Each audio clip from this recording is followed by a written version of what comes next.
Good day everyone, and we are the group 5. We were going to present about early philosophers. Introduction. Certainly, early Greeks from Ionia, Asia Minor, and southern Italy asked questions about the world around them. Instead of attributing its creation to anthropomorphic gods, this early philosopher broke tradition and sought rational explanation. Ano nga ba yung anthropomorphic gods?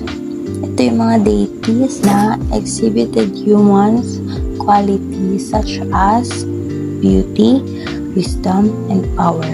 Sometimes, human weaknesses such as greed, hatred, jealousy, and uncontrollable anger.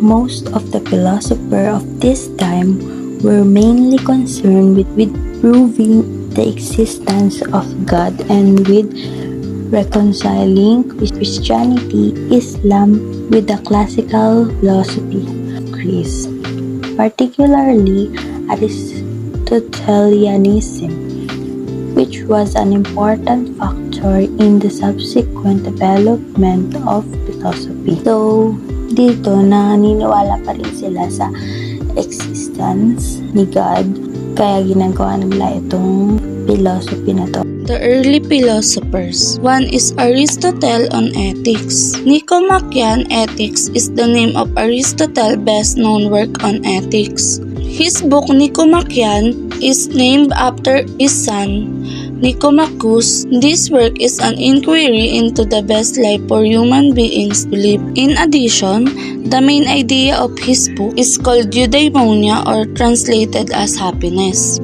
We often consider happiness to be a mood or an emotion, but it's quite different for Aristotle because for him, happiness is considered to be an activity, a way of living one's life. Thus, it is possible for one to have an overall happy life, even if that life has its moment of sadness and pain. There are two types of virtue according to Aristotle. One is character virtue and the next one is intellectual virtue. But first, let us know what is virtue according to him. He says virtues are a character disposition or personality traits that focus on our dispositions and characters rather than our actions. So now, let's differentiate character virtue and intellectual virtue. Character virtue or character excellence is a chance to perform an excellence action accidentally or without knowledge. Example of character virtues would be courage, temperance, liberality, and magnanimity. When we say intellectual virtues are developed through teaching and instructions, friendship is also a necessary part of the happy life. I strongly agree that friendship is very necessary to all of us because having friends by our side is big help to us in the form of support system, especially when we are facing a problem. Admit it, most of us share our thoughts with our friends more than our families, right? There are three types of friendship, none of which is exclusive of other. One is friendship of excellence, two is friendship of pleasure, and lastly, a friendship of utility. One, friendship of excellence. A friendship of excellence is based upon virtue, and each friend enjoys and contemplates the excellence of his or her friend. Also, friendship of excellence are the most important among the three types of friendship because this friendship based upon respect, appreciation for each other qualities, and a strong will to aid and assist the other person because one recognizes their greatness. This type of friendship also hard to find and develop. If you happen to have more than a handful of friends based on goodness, you are indeed blessed. The next one is friendship of pleasure. The friendship of pleasure and use are the most changeable forms of friendship since the things we find pleasurable or useful tend to change over over lifetime. In this type of friendship is based on pleasures you experience together, like going out or playing sports together. They're mostly of passing nature, since your preference is enjoyment, or I can say this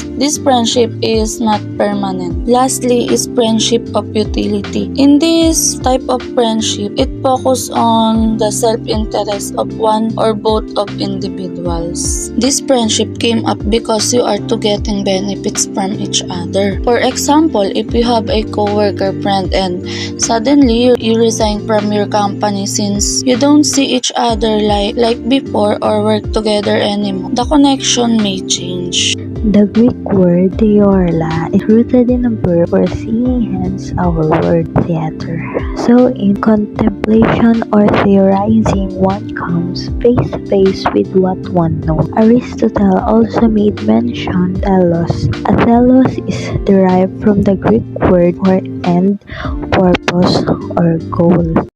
Griego na salita para sa wakas at layunin. Ang telos ay hinango sa ito ay ugat ng terminong theologia, the study of purposiveness or the study of objects with a view to their aims, purposes, or intention. It is central to nearly all philosophical theories or histories such as those of Hegel and Marx. Number 2 is Saint Thomas Aquinas on virtue. According to one very general account, a virtue is a habit that disposes an agent to perform its proper operation or movement. Because we know that reason is the proper operation of human beings, it follows that virtue is a habit that disposes us to reason well. Saint Thomas Aquinas also believed that not only were the theological virtues of faith, hope, and love given to us through our baptism, but even virtues such as justice, temperance, and other were. He thought that all virtues had to be given by God if we were to act in a manner befitting the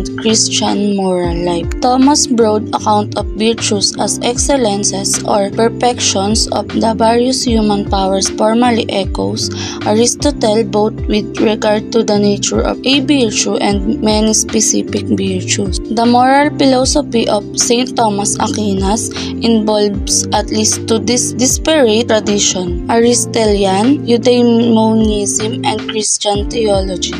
Kant on God will. Morality is defined by duties, and one's action is moral if it is an act motivated by duty. According to Kant, the only thing that is good in itself is the good will. The will is what drives our actions and grounds the intention of our act. It is good when it acts from duty. For Kant, a moral agent has a good will insofar as they act consistently from duty. To act from duty is to follow the moral law, also known as the categorical imperative. The categorical imperative commands us to act only ways that could rationally be made into universal laws of nature. Goodwill, it's like in Tagalog, it's like mabuting kalooban. You know, goodwill, it's also the same as word of God's will, because God's will always mabuting kalooban, diba? So we can understand that here, the only thing that is good in itself is the good will, because goodwill, the bad will, hindi natin to ina-accept if it's the intention of our act is not good. Next is Kant on rights. The universal principle of right Kant offers is that any action is right if it can coexist with everyone's freedom in accordance with a universal law, or if on its maximum the freedom of choice of each can coexist with everyone's freedom in the accordance with a universal law. Kant's principle is often used to justify both a fundamental moral right, the right to freely choose for oneself, and also rights related to this fundamental right. These related rights can be grouped into two broad categories: negative and positive rights. Since we all know, not only can, but we all know that every one of us, every human have rights, not about rights on ourselves, but when we own the land, it's also we have the right, or about property, we also have the rights to decide about our properties. Also our parents, it's just for example, and our parents also have the rights for their children, what they want for them, like that. Next, pride.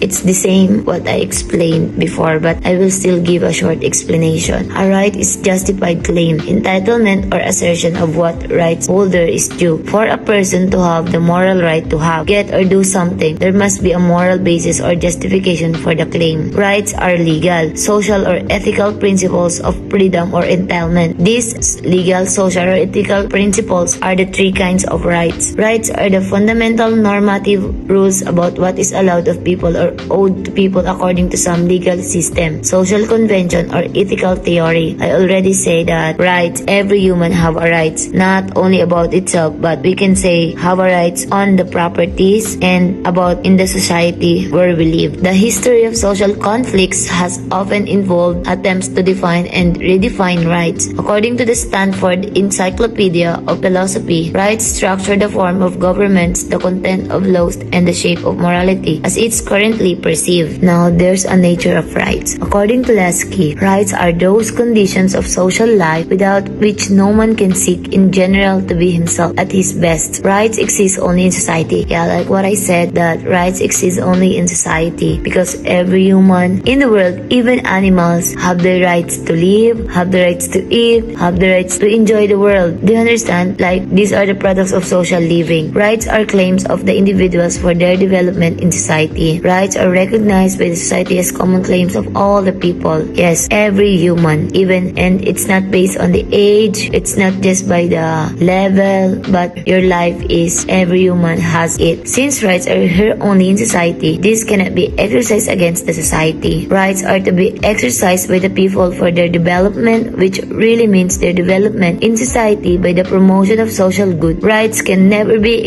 exercised against social good. Rights are essential for the protection and well-being of individuals in a society. There are three kinds of rights: natural, moral, and legal. First is natural rights. Natural rights are those that are not dependent on the laws or customs of any particular culture or government, and so are universal, fundamental, and inalienable. They cannot be repealed by human laws, though one can forfeit their enjoyment through one's actions, such as violating someone else's rights. It means that throughout the history of philosophy and politics, the concept of natural rights has been a highly debated topic. Natural rights are often considered universal and inalienable, meaning that they cannot be taken away or relinquished under any circumstances. This philosophy has been a guiding principle in the development of modern democratic societies, as governments are founded on the recognition and protection of this natural right. The recognition of natural rights serves to limit the power of governments and ensure that they act within their rightful bounds. Natural rights are important to the development of a just and fair society in order to show respect for the dignity and value of each person. Next is moral rights. Moral rights are personal rights that connect the creator of a work to their work. Moral rights are about being properly named or credited when your work is used, and the way your work is treated and shown. Moral rights require that your name is always shown with your work, and this is called the right of attribution. It means that moral rights play a crucial role in recognizing the creative abilities of the creators and allowing them to assert their autonomy over their creation. However, this can pose a challenge for researchers to manipulate the source of creation or make false attributions of authorship in experiments. It is essential for researchers to uphold moral rights by obtaining proper permissions and attributing authorship accurately. This is not only protect the rights of creators, but also ensures that researchers maintain research integrity and adhere to ethical practices in using other people's work. Upholding moral rights is an important ethical responsibility for researchers, as it not only protects the rights of creators, but also maintains research integrity and establishes trust with creators. Lastly, legal rights. The standard of permitted action within a certain sphere are called rights. In other words, a right is any action of a person which law permits. Legal rights is different from a moral or natural rights in the sense that it is recognized and protected by law, where areas that latter may or may not be recognized and protected by law. We shall now discuss the types of rights in detail. Legal rights are different from moral or natural rights since they are recognized and protected by law, while the latter may not be. Legal rights are an essential component of any legal system since they determine the permissible actions within a certain sphere. Legal systems recognize and protect legal rights as they are based on the law. Legal protection of rights is essential as it allows individuals to exercise their well-founded claims freely without interference from others. Legal rights can be categorized into two types: vested and contingent. Vested rights are those that have already been acquired and cannot be taken away, while contingent rights are those that might occur in the future based on certain conditions being met. Legal rights are crucial to protecting society and upholding justice by providing a framework for permissible actions and ensuring that individuals' well-founded claims are protected. Legal rights play a key role in maintaining order and stability in any legal system. Legal rights are a vital component of any legal systems as they govern and regulate permissible actions within a specified sphere. It is important for us to understand the differences between these rights and how we can apply them in our lives. It is worth noting that the existence of these different kinds of rights sometimes lead to conflicts between them. Just like a person's natural right to freedom of speech may conflict with the person's moral or legal right to be protected from hate speech. Distinction between moral rights and legal rights. Moral rights, natural. Moral rights are discovered, not created. This is a form of moral realism. Legal rights, created. Our legal rights are created by legislation. Moral rights, equal. Moral rights are equal rights. There is no injustice in how they are distributed. Inalienable. Moral rights cannot be taken away from you without consent. Also, you can voluntarily surrender them. Universal. Your moral rights are the same no matter where you are.